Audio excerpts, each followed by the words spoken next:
A Las Vegas restaurant accused of drugging some customers with THC. That's the psychoactive compound found in marijuana. Patrons are reporting feeling sick, some even going to the ER. New at 11, Brett Forrest has the report on what they're saying and if the restaurant is still serving food. Well, Jim Murray, it might sound funny eating out at a restaurant when you suddenly feel high. Plenty of jokes are being made, but bottom line, people are saying they were drugged unwillingly. Their food is usually really tasty, and we've never had a problem before, but this was a problem. Samantha Diaz and her husband eat at the Secret of Siam all the time, a Thai restaurant in Northwest Las Vegas. But on a recent visit, something was off. Taking a curry dish home, eating it 2 days later. But I was like melting into my chair, and I got all disoriented and heavy, and I thought, what is happening here? And Samantha was scared, thinking she might even be having a stroke. I said to my husband, I said, honey, I think I'm high. And he was like, get out of here. We haven't left the house in 2 days. It wasn't until Super Bowl Sunday Samantha came across social media posts on Facebook and the Nextdoor app, sharing much of the same experience. Ordering takeout and being drugged. And she had explained her symptoms, and I said, honey, get in here. I didn't make it up. Reviews about tainted food on the restaurant's Yelp page too, about ER trips and testing positive for THC. But just last week, the health district giving Secret of Siam an A rating. The restaurant looks to be closed since Sunday, and the phone numbers... Welcome to Verizon Wireless. Your call cannot be completed as dialed. Disconnected. Samantha says she called the health district and filed a police report. As a cancer survivor taking medication, she's worried. You can't drug people. If they choose to do it on their own, that's their business. But, you can't mess with that stuff. I've also emailed the restaurant trying to give them every opportunity to speak with us, but I haven't heard back yet. And Metro Police confirming they've received multiple reports and are investigating the claims alongside the Southern Nevada Health District. Now we turn our attention to a recent spike in violence in our schools. These are still shots of some of the hard-to-watch attacks that have been posted on social media. Many of you have seen these videos circulating, and we've been telling you about some students being criminally charged for the incidents. So what are the consequences and what's being done to prevent these types of aggressive attacks? Crisis in the Classroom investigative reporter Tiffany Lane is getting those answers. The Juvenile Division of the Clark County DA's office says the intensity of the violence on our local campuses has gotten worse. Here's why. I am not numb to what you see. It makes your stomach turn, and it makes you want to figure out how to do things better. Bridget Duffy has seen it all when it comes to violence in our schools, including the hard-to-watch attacks like this one involving 2 Las Vegas high school students. I've been handling cases involving children now in this community for over 20 years. And I never get used to it. Duffy, the chief of the Juvenile Division of the Clark County District Attorney's Office, says fights and violence in Clark County School District schools were up 25% at the beginning of the school year. You have lots of feuds over social media, back and forth, and now they're in person. So a lot of things spilling over from outside the school into the school through the lockdowns. Duffy says now the violence has leveled down to what it was before the pandemic. But the difference is... What we are noticing, though, is that the intensity of the violence has increased. What do you think is the cause behind having more intense violence on school campuses here? Our children are in a complete mental health crisis right now.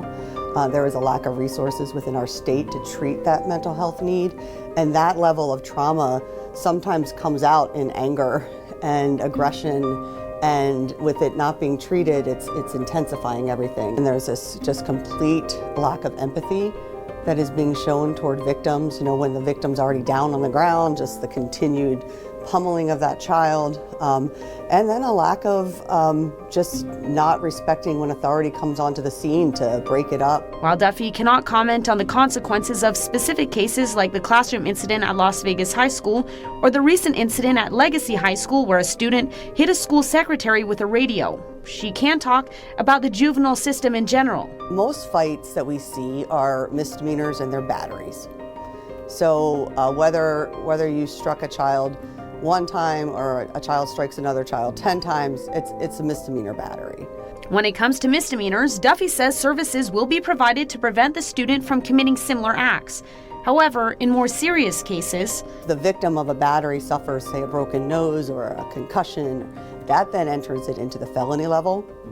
And at that time, we would file the petition, take it to juvenile court, and ultimately the judge would decide the outcome, whether it be probation, a youth camp, a correctional facility. in some cases, the child could also be tried as an adult. Duffy says the Clark County DA's office filed about 1,900 cases for juvenile court in 2020. About 90% were CCSD students, but not all cases were at school or school-related. In 2021, her office filed more than 3,100 cases, including nearly 160 motions to try children as adults. She says when it comes to violence prevention in schools, communication is key. So since Superintendent Jara took on the school district, we have constant communication. It's almost weekly.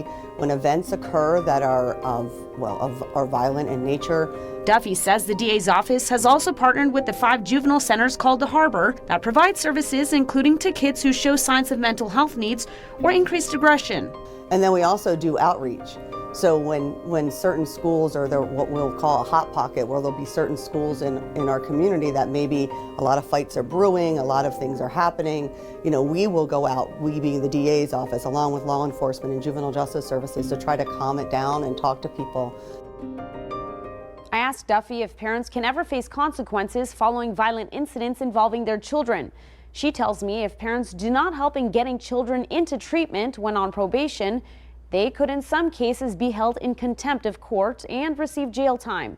Students, parents, staff, what have you noticed with fights and violence on campuses? What resources would you like to see to prevent these incidents? Reach out to my tip line on your screen, schooltips@news3lv.com or 702-805-0489.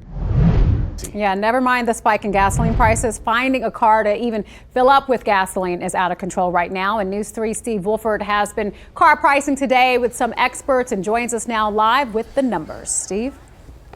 Yeah, it's starting to get a little crazy.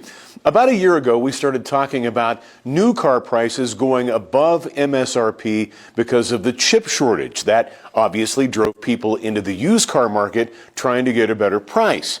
Well, now you factor in that demand along with inflation, and used car prices are going through the sunroof. This last year has seen appreciation like it's nobody's business. It is insane how much values are up. And Ivan Drury, Senior Insights Manager for auto industry website Edmunds.com, might be understating it. Now we're looking at that chip crisis taking full effect on the industry. We're outpacing inflation, right? We're talking about a 40% increase. We talk about all other goods in the market at like 7%. Clearly, used autos through the roof. A few examples: a 3-year-old Audi A6, average sale price last month $48,000. Up 54% year to year. Seeing even bigger price jumps, compacts like the Toyota Prius and Nissan Versa. And Edmunds says the biggest jump, a family-friendly 3-year-old Dodge Grand Caravan at just under $26,000, up a whopping 69% over last January. It's happening as gasoline prices skyrocketed over the past year, driving even more bargain-hunting used car shoppers away from SUVs and pickups, pushing demand even higher. But I want to get something cheap. I'll buy a sedan. I'm not going to buy an SUV. I'm not going to buy a truck.